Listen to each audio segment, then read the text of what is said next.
आइए बात करते हैं कि किस तरीके से मुगल शासक अपने दरबार से जुड़े हुए दैनिक कर्म और विशेष उत्सवों को मनाते थे। मुगल दरबार से जुड़े दैनिक कार्यों तथा उत्सवों का मुख्य केंद्र बादशाह होता था।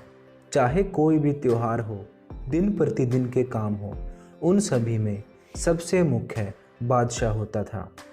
अतः प्रत्येक कार्य तथा उत्सव बादशाह की शक्ति तथा सत्ता को ही प्रतिपादित करता था। इस संबंध में निम्नलिखित उदाहरण दिए जा सकते हैं।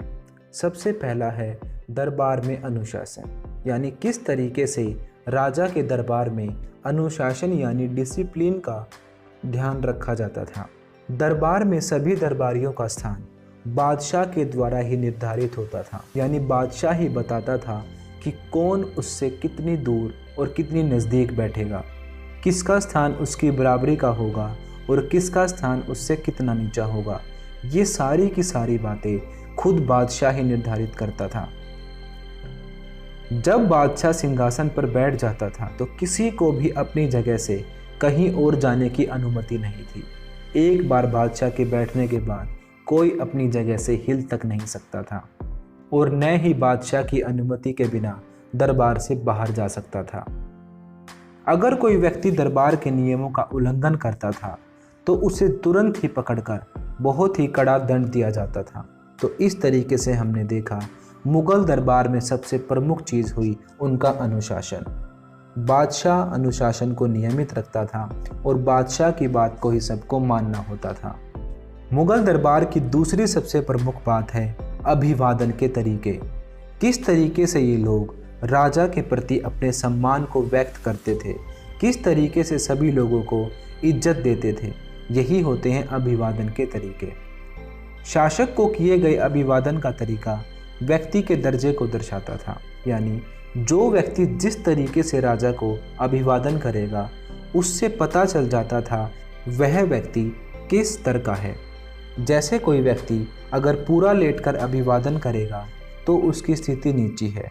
अगर कोई व्यक्ति उससे थोड़ा घुटनों पर खड़ा होकर अभिवादन करेगा तो उसकी स्थिति उस व्यक्ति से ऊंची हुई जो कि लेटकर अभिवादन करता है। हालांकि दरबार में सभी की स्थिति शासक यानी बादशाह से तो नीची ही थी, परंतु फिर भी अलग अलग दरबारी की स्थिति अलग अलग हुआ करती थी। अभिवादन का सबसे अच्छा तरीका सिजदा या हम कह सकते हैं दंडवत लेटना था। इसमें व्यक्ति बिल्कुल सीधा लेटकर जमीन में राजा के प्रति अपने अभिवादन दिखाता था। शाहजहां के शासनकाल में इन तरीकों के स्थान पर कुछ परिवर्तन किए गए। इसमें दो नए तरीके जोड़े गए, जिसमें था चार तस्लीम और जमी बोसी।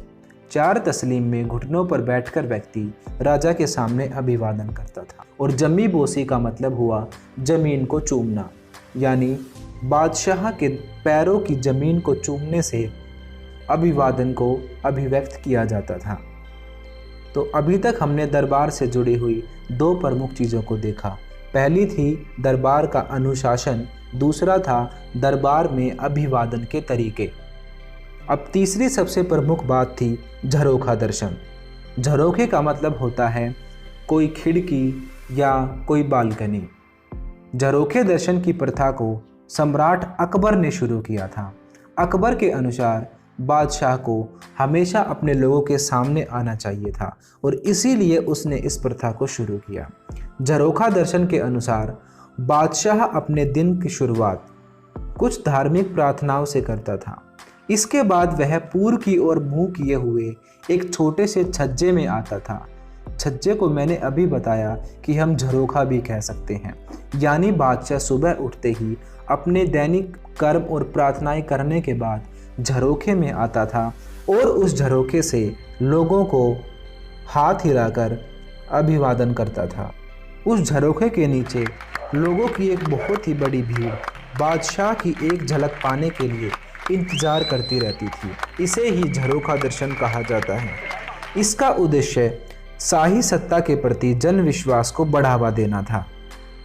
इस तरीके से सम्राट अकबर ने झरोखा दर्शन की प्रथा को शुरू करके जनता के मन में अपने प्रति प्रेम को उभारा है। अब तक हमने पढ़ा कि दरबार में अनुशासन क्या था, अभिवादन के तरीके कैसे थे और झरोखा दर्शन क्या था। अब दरबार को विशेष अवसरों पर बहुत ही अच्छे तरीके से सजाया जाता था।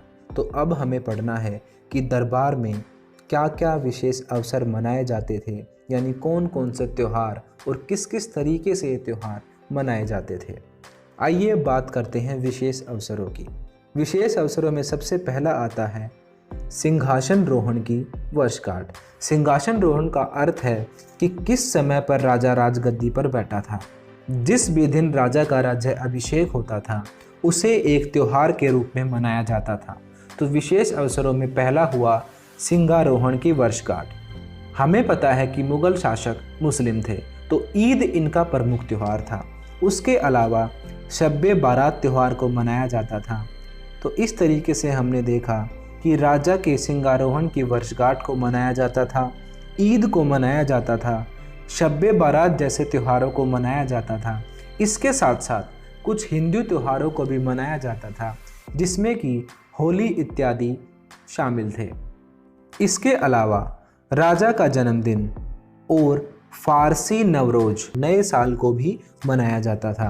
तो इस तरीके से राज्य अभिषेक, ईद, शब्बे बारात, होली, नया साल, राजा का जन्मदिन, ये सभी चीज़ें मुग़ल दरबार की शोभा को बढ़ाते थे।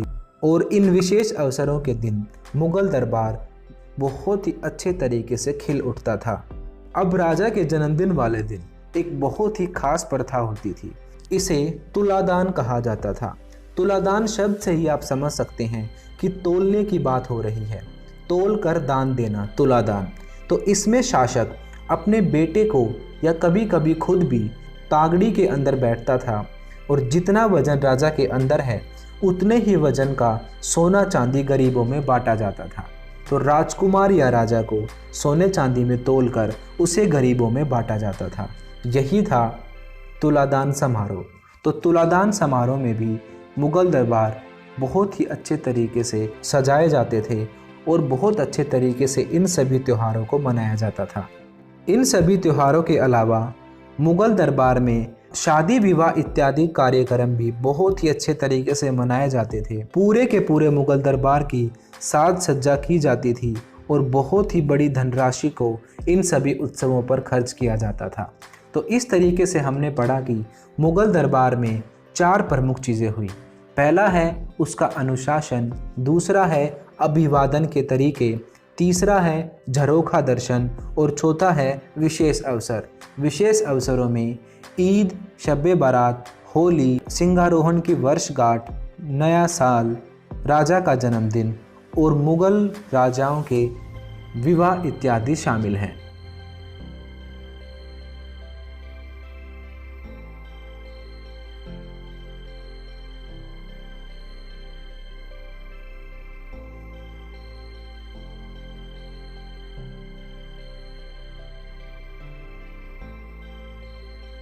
अगर इंग्लिश आपकी सफलता की रुकावट and if you are not getting right position respect because of English, so don't worry. हमारा एक चैनल है फ्लुएंटा इंस्टीट्यूट नाम से, जिसका लिंक हमने ऊपर आई बटन में और नीचे डिस्क्रिप्शन में दिया हुआ है।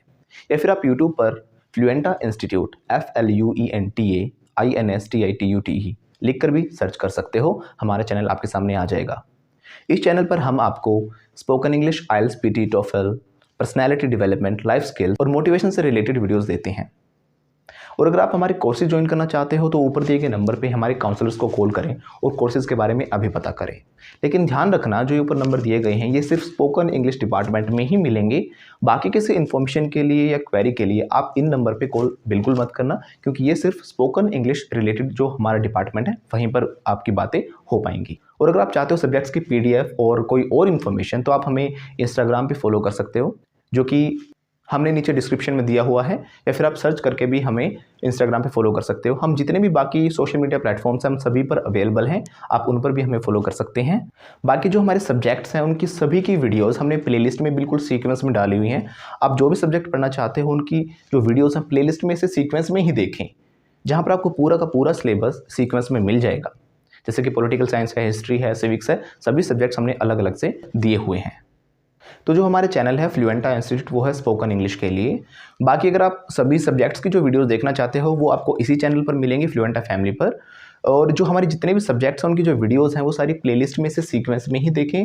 हमने सारी वीडियोस को अरेंज किया हुआ है प्रॉपरली प्लेलिस्ट के अंदर, जिनका लिंक भी हमने नीचे डिस्क्रिप्शन में दिया हुआ है। Thank you.